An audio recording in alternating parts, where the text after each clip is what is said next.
This is the Bic Cristal, possibly the most successful product ever made. No matter where you are in the world, you'll find this pen in homes, offices, schools, and pretty much everywhere else. This iconic design has reached every corner of the earth at some point, and at some point in your life you've almost certainly used this pen. Since its release in 1950, more than 100 billion of these pens have been sold worldwide, blowing the next best-selling products out of the water. Amazingly, the design has remained basically unchanged for over 70 years, and it still continues to dominate the world. With 14 million being sold every day, the impact this pen had on the world was monumental. Pen prices dropped and literacy rates shot up, but what made this pen so successful? We modeled every last detail to show you the incredible story behind this pen, and how its clever use of physics made it the most perfect design. But to really understand how revolutionary this pen was, we need to go back in time. The history of the pen in the past. Pens were expensive and difficult to use. Traditional quills were messy and had to be constantly dipped in ink. Because of this, writing was seen as more of an art form limited to those who could use a pen. Then the fountain pen was invented, which had a metallic nib and could store the ink inside the pen's reservoir. Although this was an improvement, the nib was scratchy and couldn't control the flow of ink. On top of this, they were still super expensive, costing around $150 in today's money. At the time, only around 20% of the world could read and write, and this wasn't making it any easier. But at the end of the 19th century, a breakthrough was made. American inventor John Loud came up with a mechanism that fed the ink onto the page using a small ball instead of a thin nib. This would in theory spread the ink more evenly and stop it from blotching. He had just invented the ballpoint pen. While this design worked well on tougher surfaces, it was too rough on paper, and so his pen never sold. Decades went by and many new designs were made, but none of them could master the ballpoint pen. If the ball was too tight in its socket, the ink would clog up and it wouldn't reach the paper. If it was too loose, the ink would leak out and smear all over the page. Getting this right was extremely difficult, since the tiny ball was difficult to make with any kind of accuracy.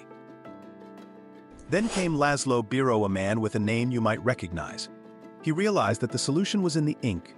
Capillary action in ballpoint pens. Most pens at the time used thin, water-based ink, which was leaky, slow drying, and would seep through the fibers of the paper. It also relied on gravity to feed the ink into the ball, which, depending on the angle of the pen, gave really poor results.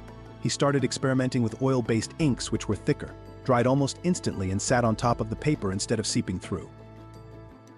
This turned out to be a stroke of genius, and it unlocked a unique physical effect that caused the ink to be mysteriously pulled onto the ball without gravity or any external forces.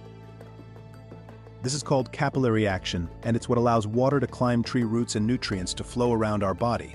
We can see this effect in action by placing a thin tube into some water and watching it climb. But what's happening here? The attraction between the liquid and the walls of the tube is stronger than the attraction that binds the liquid particles together, and so the particles at the top get pulled up by the side of the tube until the weight of the water eventually cancels out the force. In Biro's pen, this effect was happening upside down. The ink was being pulled through the ultra-thin walls of the tip and onto the ball, ensuring that it was constantly covered in ink. In order to master the ballpoint pen, Biro came up with a new design that would pull the ink onto the ball, developing the Bic Cristal without gravity or moving parts, producing a consistent and smooth line on the page. Biro mastered his design and his pen became a hit in South America, but there was still one huge problem.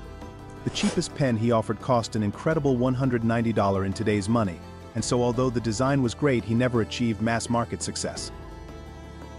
At this point, literacy rates had only hit around 33%, and pens remained a luxury item, but just a few years later, French manufacturer Marcel Bic discovered Biro's pen and saw a huge opportunity.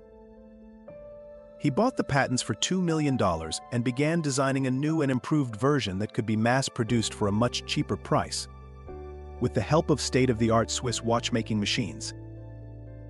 He developed a method for mass-producing tiny stainless steel balls to within a fraction of a millimeter, instead of using metal for the rest of the pen. He bought machines that could mold plastic, something that had only been around for a few years at this point. This was the end result: Bic Cristal pen design. Although it may just look like a pen, it's hard to overstate just how perfect this design turned out to be. There were no moving parts, springs, or complex materials, yet every element had multiple purposes. Let's take a closer look. The pen had a hexagonal barrel like a pencil which stopped it from rolling off tables and made it easier to grip. It was made from polystyrene, which was strong, cheap, and transparent, allowing the ink level to be seen at all times. There was a tiny hole on the barrel which allowed air to enter and replace ink as it left the pen. The ink inside the cartridge was a special recipe that maximized the capillary effect while still producing a good quality line. The ink flowed into the tip of the pen, which contained the stainless steel ball. The ball was machined so accurately and could move just enough to spin and deposit ink onto the page. When the pen wasn't being used, the ball would create a seal stopping ink from leaking out of the bottom. If the pen was turned upside down, the capillary action and the surface tension of the ink would stop it from falling out the back of the pen. The lid, which also doubled as the clip, was made from polypropylene, which absorbed impacts and stopped the pen from cracking. The pen was so perfectly simple and solved every problem that plagued previous pens. Most of all, it was cheap, hitting the market in 1950 at just $2. How Bic Cristal changed the world. It was an instant success, selling around 10,000 units daily in France during its first year. Marcel realized how English-speaking countries were pronouncing his name, so he dropped the H and the Bic name was born. Marcel understood the importance of economies of scale, and he quickly expanded to other continents, setting up factories all over the world. By 1953, he was already selling 40 million pens per year, and the Bic Cristal took over the world. Now anyone in the world who wanted to write or draw could do so, and it was easy. The world had secretly been begging for this product, and it came at the perfect time. Over the next 50 years, 100 billion of these pens were sold, and literacy rates went from 35% to almost 90%. It's almost impossible to imagine life without this pen, and the fact that its design has remained almost exactly the same since day one shows just how perfect it was. Thanks for sticking around till the end. If you like this video, give it a thumbs up, and don't forget to subscribe for more content like this. See you in the next one.